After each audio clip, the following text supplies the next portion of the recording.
Return, O Virgin Daughter of Israel, to these your highways by which you went.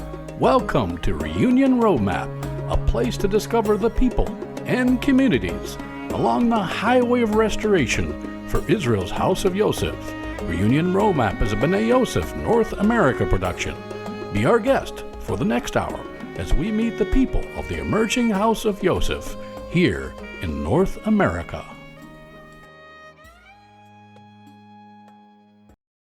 Shalom, this is Stefani Pappas with B'nai Yosef North America, and with me is Al McCarn, our Executive Director, and we're going to part one in our four-part interview with Ray Myers of Jacksonville, Florida. Isn't that correct, Al? Oh, yes, that's right. And why are we talking to Raymond Myers? Well, because the Lord has gifted him with the creativity of music, worship music, and he's just launched a new music venture called Under the Tallit. And what is really interesting about this is it's just Ray and his guitar and his music that he writes, and the AI program that helps him create the sounds. Yes, we have AI music involved here. And Ray and I have a long discussion about this, of what does it mean to be using artificial intelligence. Is it good? Is it bad? What really does it mean for the world in general, and certainly for the body of Messiah? So I think you'll find that very interesting. It's sprinkled throughout our four-part interview here. But we're going to start listening to Ray's story, his testimony. He's been on a hard road, like all of us. He has had some really significant trials, and he'll share that. And later on, I think it's in the second segment, he will talk about how the Lord has insisted that if he's going to represent the king, then he needs to be pure himself. I don't know, Stefania, maybe you have heard that in your own life from time to time. I have heard something like that. Yes, a very similar message, yes. Yeah, so in this first segment where we hear Ray's testimony, I'm sure many folks who are listening to this will be able to relate to it. So without further ado, let's go on to Jacksonville, Florida, and meet our brother, Ray Myers.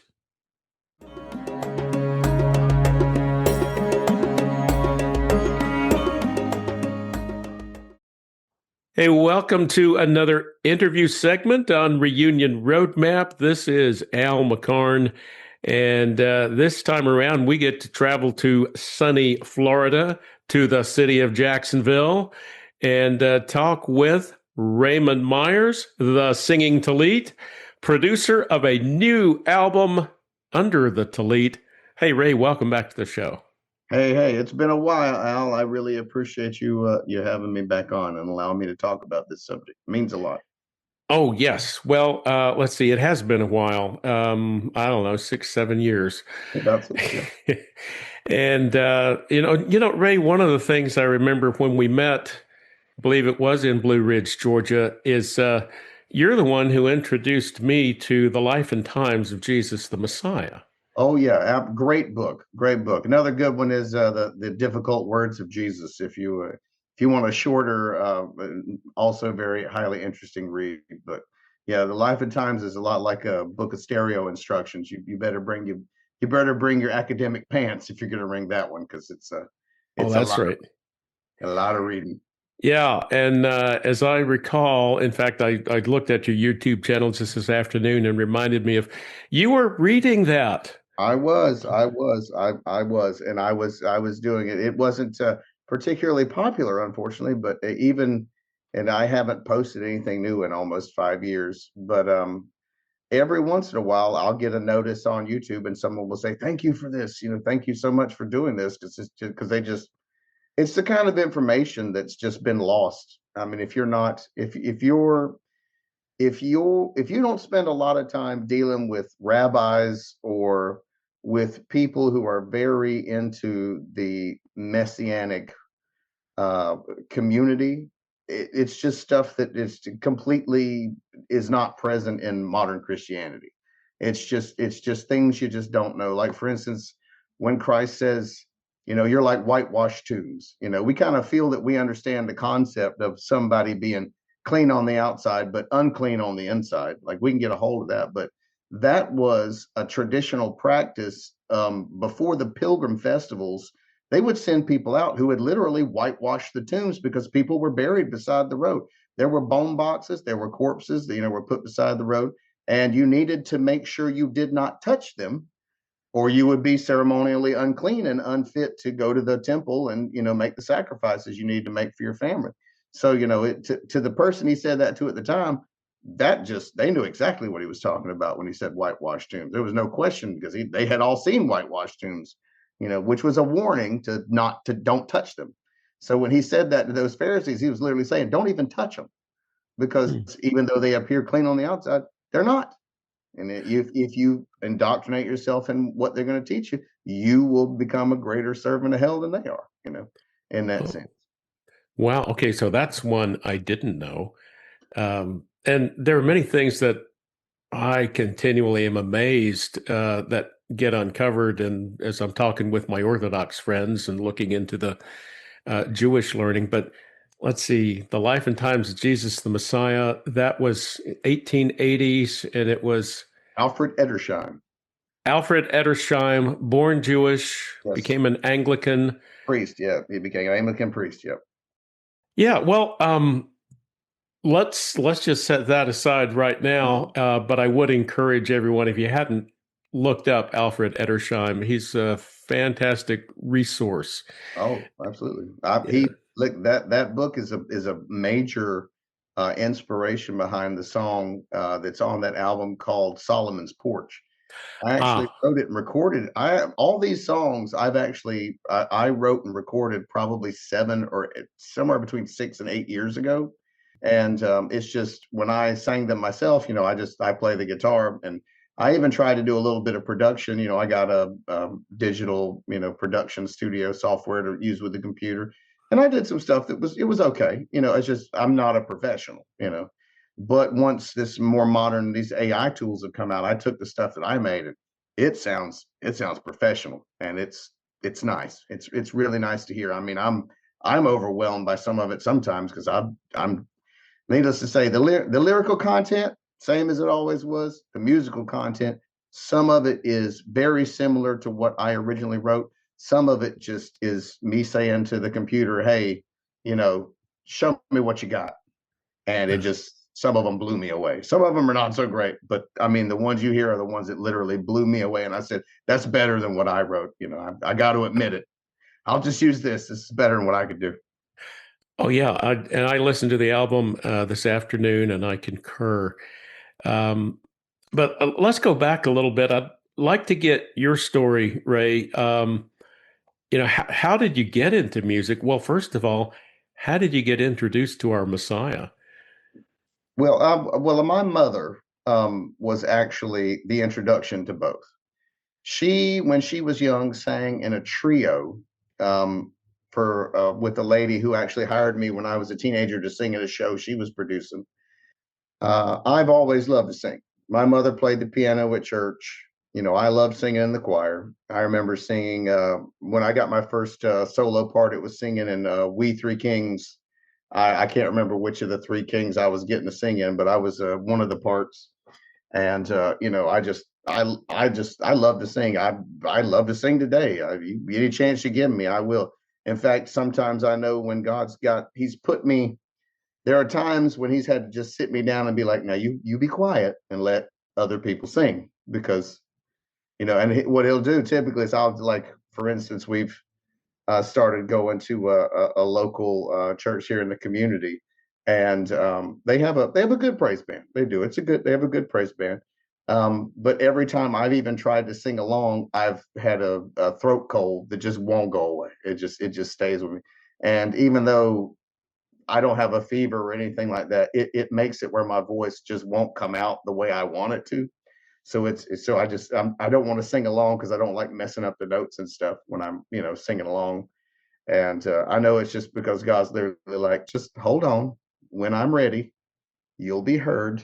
And then, until that time, in fact, when I going back to when I was first introduced, I mean, I remember going to a little church called First Street Christian in Rincon, Georgia, when I was just a little boy. I was probably 4 years old, and I remember seeing an image of Christ on the cross in that church. And when I mean, it just struck me. I was just struck by it, and I was like, what? Why is this? Why is this here?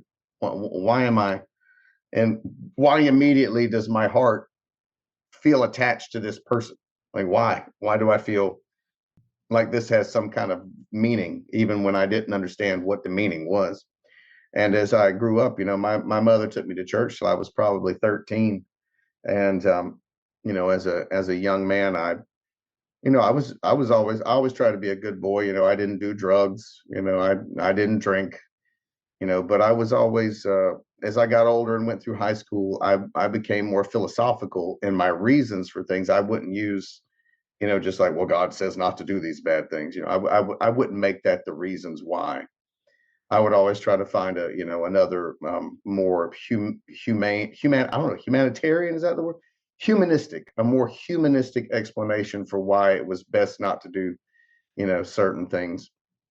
And I went through college with that same kind of mindset. I got my degree in philosophy, actually, which, for what good that did me. I don't recommend it. I mean, it's fantastic for your brain. It's absolutely terrible for your bank account. I can't imagine figuring out how to make money with, but I have actually managed to do a little from what I did learn. But by the time I got out, I didn't know what to do with myself or where to go, and I ended up running my own computer repair store. And I saw that there was a church nearby that definitely needed a website, because I knew they were big into praise. Like they were very praise oriented. They were, I don't know what you call it. A lot of them were from like the Church of God type of groups that were very, Holy Spirit, throw your hands up in the air type of folks. But the band was fantastic that the church had.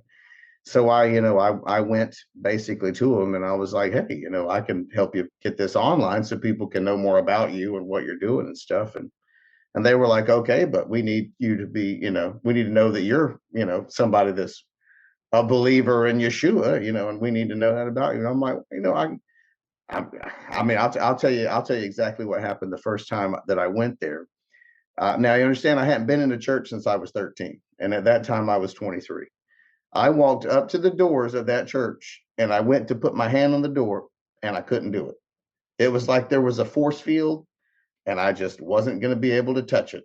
And I was like, well, I tried, and I turned around to leave, and the door opened, and a young lady that worked at a store next door to my shop stuck her head out and said, hey, did you want to come inside and talk to the pastor? I'm like, yes, I do. And so because she could someone opened the door for me and invited me in.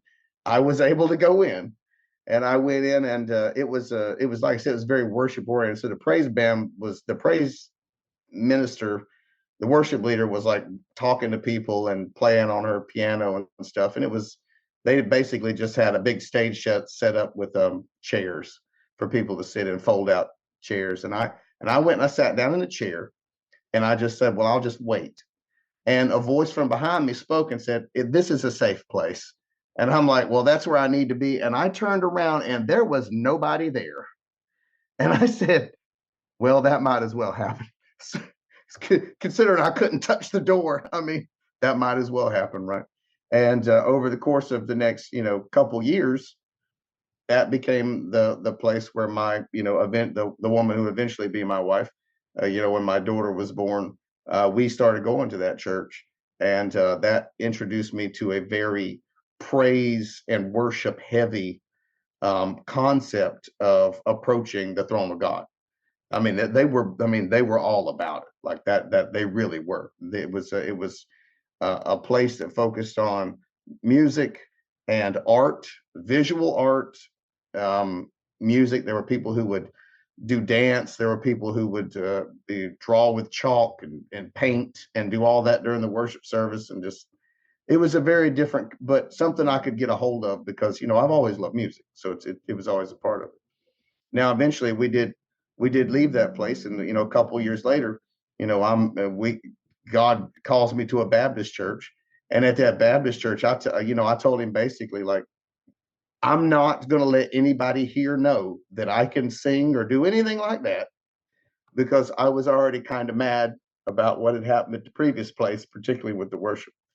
And I was like, look, I'm going to be here because you sent me here. I am not going to engage with the worship aspect in this place unless you put me in it. So for the next few months, I sat in the pew. I attended regularly. I was a good boy. I didn't push. I didn't do anything. And then all of a sudden, one day, the woman that was the interim music minister, she was having real trouble with this song that they were trying to sing. And it was one I was familiar with from the other congregation. And my ex-wife, at the time, my wife, she said to me, why don't you pick up that microphone and sing? And I'm like, well, because you suggested it. And I picked it up and I sang, and the music minister came running to me. I'm like, oh no, what kind of trouble have I got myself into? And she's like, I have been praying that you would come. You need to be the new music minister.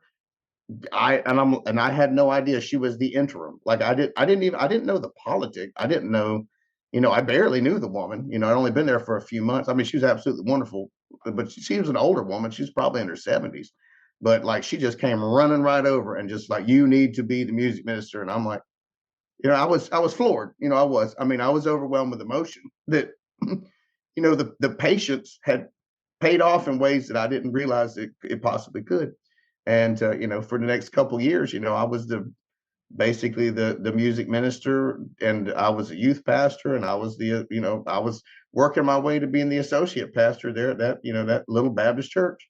And, and in God's classic format, as he's always done to me, he'll put me somewhere and he'll ask me, he'll give me one or two choices. He'll say, okay, I've got everything set up. This is very nice. You like it. Do you want to do this nice thing and enjoy this life of being this type of person who's not going to go any deeper, or do you want to go deeper with me? And I'm like, every time I've chose to go deeper with him, right? So at that church, it was a wonderful congregation full of wonderful people. Did not keep the Sabbath, and I didn't even think about it. And the funny thing was, the previous congregation I'd been at started as a Sunday church. Halfway in the midst of it, became a Sabbath keeping congregation. All that praise led them into becoming a Sabbath keeping congregation. And when they took a vote on it, everybody voted to keep the Sabbath. Nobody wanted to do the Sunday anymore. They all wanted to keep the actual Sabbath. And he started knocking on my door about the Sabbath. And and I talked to the pastor, and he'd give me the standard answers. Christ resurrected on a Sunday. Christ is the Lord of the Sabbath. And I heard him, but it wasn't sufficient. And like now, because I spent 12 years at a Messianic congregation, studying Hebrew roots, I have a completely different look at that. I mean, I keep the Sabbath to this day. And, I started keeping the Sabbath at that Baptist church, and I'm still doing it today. And you'll never catch me working on Saturday. Never catch me spending money on Friday night. I'll most likely be at my house, or with my family, or with or maybe in a group with somebody who's just talking about God, or maybe a home group or something. But you're not going to catch me out partying and having fun and spending money. It ain't going to happen. So after that time, we spent the time at the Messianic congregation, but unfortunately, the marriage did not work out, and I was certainly not the best man I could have been, and I'm coming to terms with that, and I can own it now. And had I been perfect, maybe it would have been different, but I can't say even that would have done it. But I lost the family that I had, and after that happened, basically, I went into a very deep depression. Like I said, 5 years ago, I stopped posting because that's when the divorce happened. And I just couldn't pick it up. I couldn't. Everything happened right after COVID was over, And it's just, and I know it's killed many relationships, and I certainly did my part in helping to do that too. But I just couldn't. I didn't want to be in a community. I just backed away from God, and I just told him, if you want me, you got to come get me, because I can't come to you. And I just lived like a regular old person, doing what I want to do. I'm nothing too bad, but just, I just walked away from the life that I'd had. And, about 5 years later, um, I've still got the channel. I still got my songs. I still would sing my songs to people that I had written and stuff. But most of my friends, they were just average, regular, modern people. Some of them were like church. They'd been to churches. One friend that I had made, I had no idea she was a rabbi's niece. I didn't even know it, because we never talked about that kind of stuff.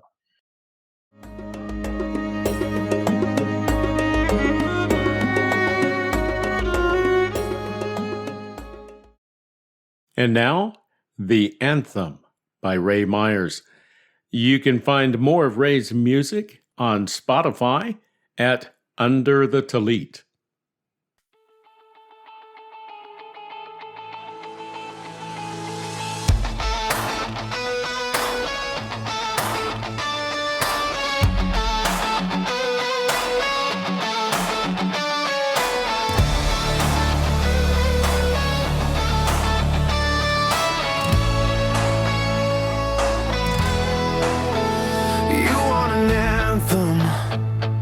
Something to sing through the night. You made some changes, wrote the 10 words in your heart contrite. So take up his banner. Everyone needs the hope he provides. Go help the helper. Tell them the king is soon to arrive. Sing him a new song, something that's filled with salt and light. Show them you belong, praying for people with hands held high. Blessings will follow you everywhere you go and in everybody's lives. Don't wait too long, there's no guarantees when it comes to time. Wrestle like Jacob, it's this flesh we must crucify to break down the strongholds, teaching their hearts to walk upright. We're cities on hilltops, we were made to shine so bright. We'll sing on the Shema like Moses did to the holy tribe. Sing him a new song, something that's filled with salt and light. Show them you belong, praying for his people with hands held high. Blessings will follow you everywhere you go and in everybody's lives. Just don't wait too long, there's no guarantees when it comes to time.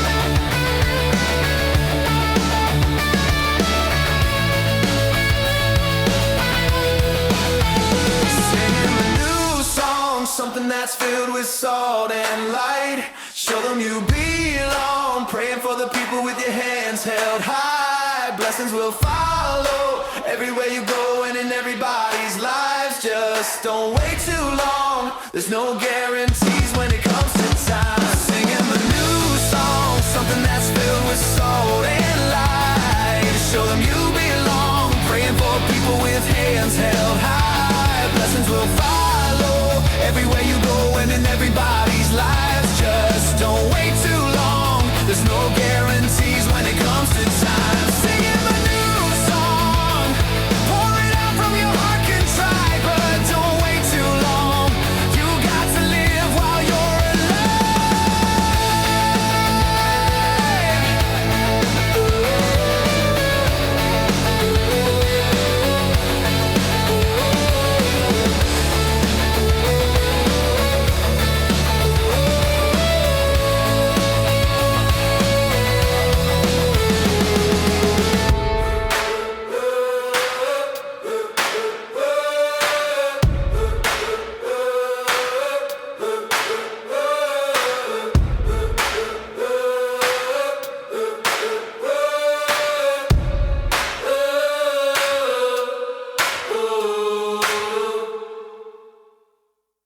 Shalom, everybody. Welcome to the mid-rush portion of Reunion Roadmap. This is David Jones. With me today is Barry Phillips. Shalom, brother. Shalom, David. I was thinking about something recently, Barry, and going into portion at the time of this recording, going into the portion where I'm looking towards the tabernacle and looking towards different things, and how it represents how the Father has given us a plan for us to draw near to Him and have relationship with Him. And everything in there represents something in how we approach and how He reveals Himself to us. But in the midst of that, I kind of had a thought, and if you can help me explore that, I'd appreciate that. Okay. The first step in approaching is going into the courtyard. Obviously, if you're going to approach Him, you've got to come in. Now you can really talk about a lot of different things in that, because there was only one entrance. You could not approach from any direction. You had to approach one way. Mm-hmm. So, this obviously, we're thinking, Yeshua, I am the way, the truth, and the life. No one comes to the Father but by me. And the idea of we cannot approach Yahweh on our own terms. We approach Him according to His word and His ways, and all of these things working together. You can really talk about all that, but I want to go beyond that for a minute. Once you get into the courtyard, now, as you're thinking about, you're standing in awe here of what's happening, and the first thing you encounter is this altar in front of you. The altar is where you bring your offering, whatever your offering was, just an offering of worship, or if it was a peace offering, a thanksgiving offering, a guilt offering, trespass offering, just whatever offering you were bringing today, you were to lay that down, give that to the priest. And some of these offerings, you even had a responsibility to slaughter it there in the presence of the priest that was overseeing everything. If it was a peace offering, you got portions of that back that you were to partake of in the presence of Yahweh. There's really a lot to be said here, but you go to that altar, you see your offering being given there. It's a representative of you, a representation of your life. And I'm thinking Romans 12:1 and 2, lay your life down as a living sacrifice kind of a thing. Mm-hmm. So we go, and so we repent, we come into the courtyard, we surrender ourselves, we show ourselves to our priest, again, taking a picture of Yeshua, where he says, I've got your life, and we're going to put this on the altar, and this is good, you're making good progress, and we're going to go to this, have relationship, like the peace offering, we're going to do all these things, this is great. And then we turn around and leave and go back home. Now, I understand in the literal physical model of the tabernacle, it was the priest that went further. Right. But the idea is Yahweh is showing us how to approach Him and how we are to come before Him. So in that way, we can see what Yeshua did for us, like as the high priest went in and did all these things. But we're supposed to theoretically be joined with Him as He does this. He's doing this on our behalf. He's doing this for us so that we can come in there and have a relationship with Him. So we're not absent from the next steps. We're being involved in this. So are we supposed to just come to the altar, or are we supposed to see past it and what the Father's desiring for us past that?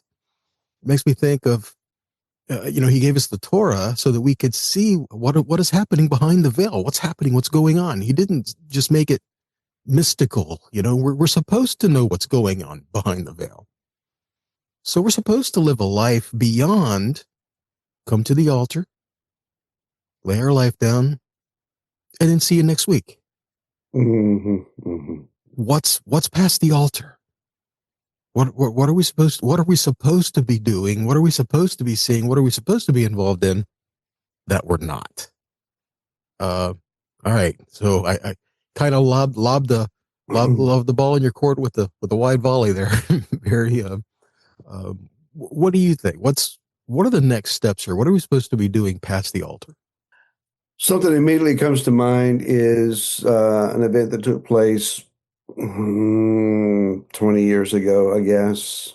I was working in a retail music store, and we frequently had Christian customers to come in looking for equipment and PA and so forth for whatever their ministry was. And we had one particular guy that did a lot of install for congregations, and he brought his wife in, and she was, I'll just say she was an interesting character and personality. And a favorite byline of hers was to hear a question and just giggle and say, all I know is Jesus died for me, and that's what's important. And it kind of left you with an understanding of, because someone paid an ultimate price for me, and I've accepted that, everything's good. Don't worry about it. It's all going to be okay. And that's all that's important. It's kind of indicative of what you're describing of go to the altar, experience the altar, and go home, which is a normal week-to-week religious routine for so many. I come, I sit, I hear, I give, I sing, I pray. Next, and once you've had the afternoon meal at lunchtime, and you're free to engage in the rest of the week according to your own desire. That's not what he's called us to. Personal anecdotes. When we started House of David 23 years ago, seems like a long time. I was struggling. Okay, Father, what do you want? And I had been told in May of 2002, David, when you come out, do not recreate what you come out of. And so our agenda in starting House of David was, if the previous organization that we were a part of did it, we're not going to do it. So we don't pass the plate, and we don't have membership roles, and we're not looking for titles, and we're free to design a complete worship setting according to whatever, is different. A year later, I'm still struggling as to what all this means. And in prayer, I'm crying out to him and saying, what did you mean by that? And it's a purity of heart. He said, Barry, I can bless mechanics if they're done with a pure heart. So I pursued him further in the next few days, and I remember this prayer crying out to him, well, what is your protocol? What is your pattern? What do you want? And very simply, the tabernacle is my pattern. So we began to try to design a worship setting that followed the protocols and steps of the tabernacle, which would mean that once you declared who Yeshua is at the altar, our peace offering, our forgiveness of sin, our fellowship offering, our elevation offering, etc., then we go to the laver, and depending on which scholar you listen to, it was either a cylinder with an upper and lower spigot, or it was a large bowl, like a brazen sea, as it's described in Solomon's day, in which one could look over and see their own reflection. And that part kind of speaks to me, whether it's accurate historically or not. But the idea of looking into the water of the Word as a mirror and seeing yourself and recognizing, I have this out of alignment. I have this as an error that is continuing in my life. And that is, I need to be washed with the water of the Word. I need the Holy Spirit as the living fountain flowing from within to wash up, artesian wells spring up and cleanse this from me. So, we can repent of what we've done, but David, until we recognize the root of why we do what we have done, we're just going to repeat the pattern. So the laver is that device that is intentionally set before we walk to the menorah and embrace the light of the Ruach, and before we eat of the bread, the Word, in an in-depth meal fashion. We wash our feet. We wash our hands, our going and doing, to prepare us for a pure heart to receive the word. Otherwise, if we skip the laver, we just come and eat and bathe in his light with a hardened heart or a calloused heart that's incapable of receiving anything. So what you're saying is Yahweh doesn't allow shortcuts. Never does. I mean, if you bypass the laver, you sit at his table with dirty feet and hands. And the laver was made from polished brass, like from mirrors. Yes. And so the idea is, if you're going to go forward, yes, we need to look towards Yahweh, but if we're going to go forward, we need to take a look at ourselves to make sure that we are washed and cleansed, so that we can come before him. And I think that that's the idea, that the washing is inviting us forward to what's next. We don't stop there. We don't set up camp at the altar. We don't set up camp at the laver. The idea is we continue to be pulled into the presence. We have to go toward the holy place to have that light that is there, the warmth of that light, to have the table of showbread, the bread that gives life, to have that there, and into the incense, the worship, the prayer, the adoration that goes there in order to make it into the most holy place. Even Aaron, and I know we're talking metaphorically things here. You couldn't literally go and approach as a person of Israel, but we do know that Yeshua followed a means for us to be brought near. And we can be brought near because of that. But what I'm getting at is, in order to go in Aaron, he would go and have that incense, the smoke from the incense, and it would fill not just the holy place, but fill the most holy place, so that he had to be enveloped in that smoke from the incense to go into the most holy place. He had to be covered, not just with the scent of the incense, but the smoke of the incense, so that we couldn't really see anything but the smoke, and the incense represents the prayer and the worship and the adoration, right, and everything that goes forward. So how do we truly come into the presence of Yahweh? We can summarize it with many different things, but I think one issue is a thankful heart, coming before him with an acknowledgement of what he's did for us at the altar, and knowing the only reason why we can move forward is because of him. We must surrender ourselves to him, but it's that surrender at the altar that brings us to the point of moving past it. We can have that relationship at the altar and leave and come back and leave and come back, but we don't get that intimacy, and we don't get that feeling of being shrouded with his presence there. Right. To be in his shadow, so to speak. And I think that's what's calling us forward, and that draw to that relationship. Salvation is something you can preach and people get happy. You can preach and teach about the work and the infilling of the Ruach HaKodesh, and people will get excited. It's that sanctification message in the middle that people kind of yawn at and roll their eyes and look at their watch. But Hebrews says that he suffered outside the gate for us to be sanctified. So let us go out beyond the gate with him. Being set apart over and over again is a reoccurring and central theme of the Torah. Being set apart requires a washing. If you shed blood before you can come in battle, you have to wash yourself and your clothes. If you've been purified from Sarat, you have to wash your clothes and wash your body. That's speaking of this laver. Ceremonially, it's speaking of the laver. So you can't bypass that. Yeah, it's the constantly being renewed and being washed by the water of the word, as it says. Very true. Well, Barry, that about takes us out of time for today. You want to take us out?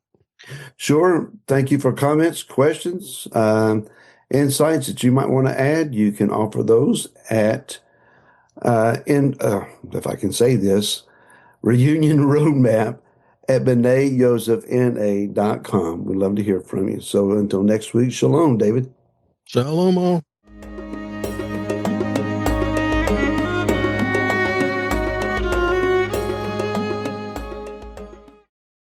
Here's Ray Myers and Under the Tallit with Solomon's Porch.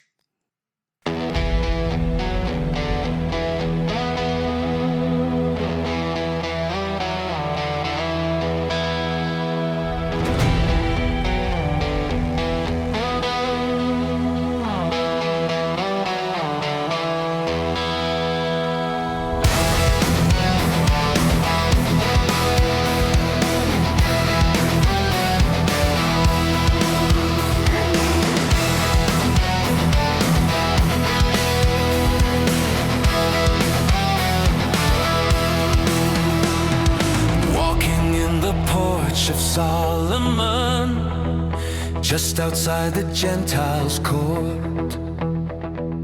Kislev candles burning all around, they're waiting for his good report.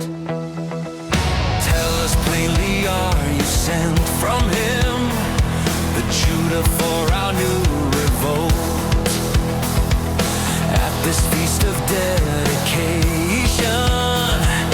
you should break our Roman yoke, for we know our God. We are the head and never, ever the tail.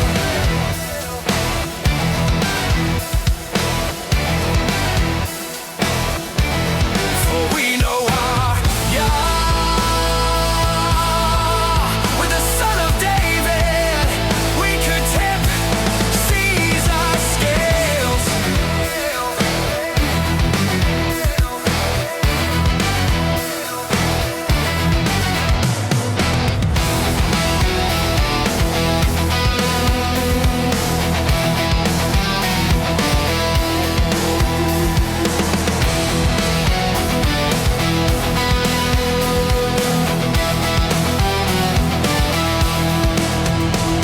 I told but you would not hear from me.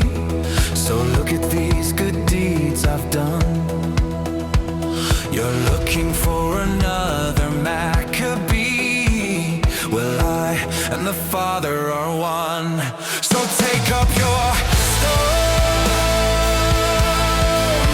Our Messiah is not what you thought he would entail.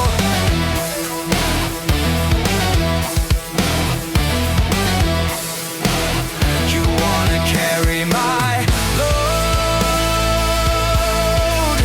You want a hammer? Well, watch it drive in these nails.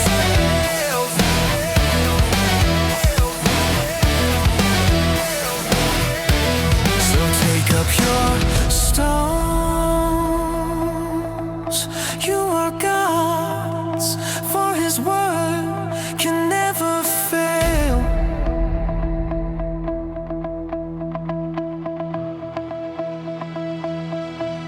But only my fold can understand how in death I will prevail.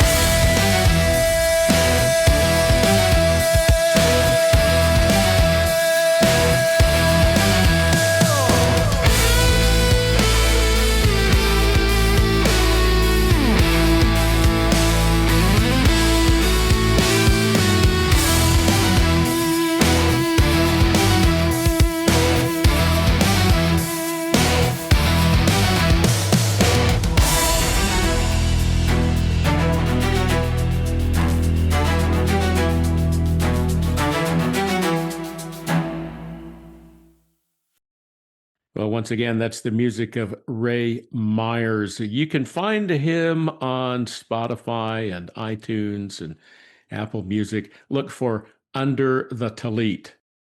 And in between, we had this interesting discussion, Sophania, life in the courtyard. What did you glean from what our elders were sharing?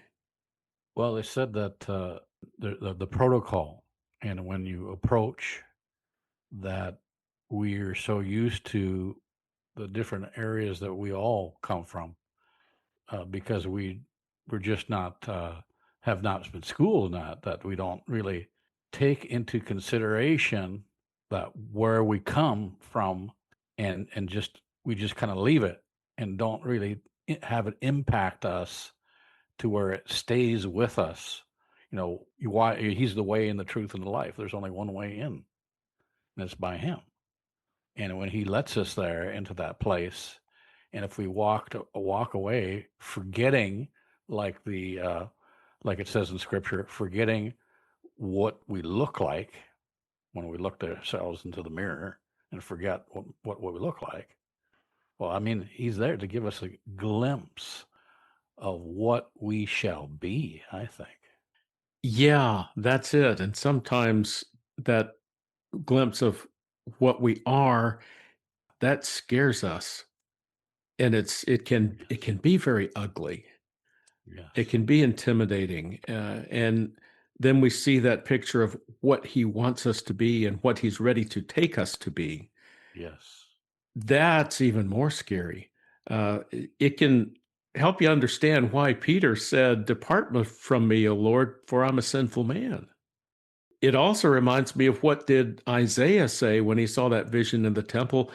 Woe is me, for I'm a man of unclean lips, from a people of unclean lips. Man. Yeah, this is what our elders are talking about. When you come into the courtyard, you present your offering, and you stay and understand what's going on. Yes. Oh my. This should be a thing that undoes us. Yes. Now, I hear pastors who are frequently reminding folks it's not that you professed Jesus and said this prayer 30 years ago. You have to obey him. You have to see some change, some transformation. Yeah. Now, ultimately, isn't that what Barry and David are talking about? Oh, exactly. Yeah. It's not just show up once a week and check the box. Right. Yeah, this is not for show. This is life. This is life with the King. Man. Do you think our Orthodox Jewish brethren have a better handle on what this means than we do? Well, I mean, they have an understanding of the temple. Okay, when we see when they go, what's going on now, a recent phenomenon, them going up to the Temple Mount and being able to pray in a prostrate position because they see the holiness of our God, and it's kind of like, I have to get down on my face before a powerful and mighty God that is wanting to rule from this place, and they desire to see that temple rebuilt, and for the nations to stream to it, and because they're being connected to that, and they see the beauty of it and the power of it, and they want to share it with the world.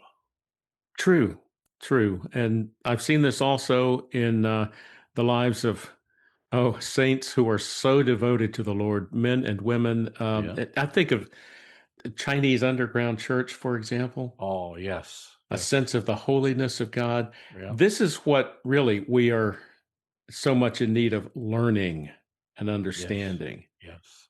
And that, by the way, is what the temple protocols are supposed to teach us. Oh, man.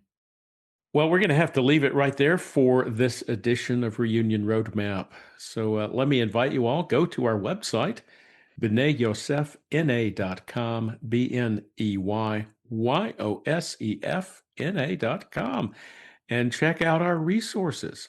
And if you want to become part of our growing network of affiliates of B'nai Yosef North America, you can start that process on the homepage. And also, we've got a donate button. So if you are so moved, we would be greatly honored if you would partner with us. Well, on behalf of Zephaniah Pappas, Barry Phillips, and David Jones, this is Al McCarn. Shavua Tov. Thank you for joining us on the Reunion Roadmap, a production of B'nai Yosef North America. Please come back next week for another visit with the people of the emerging house of Joseph here in North America.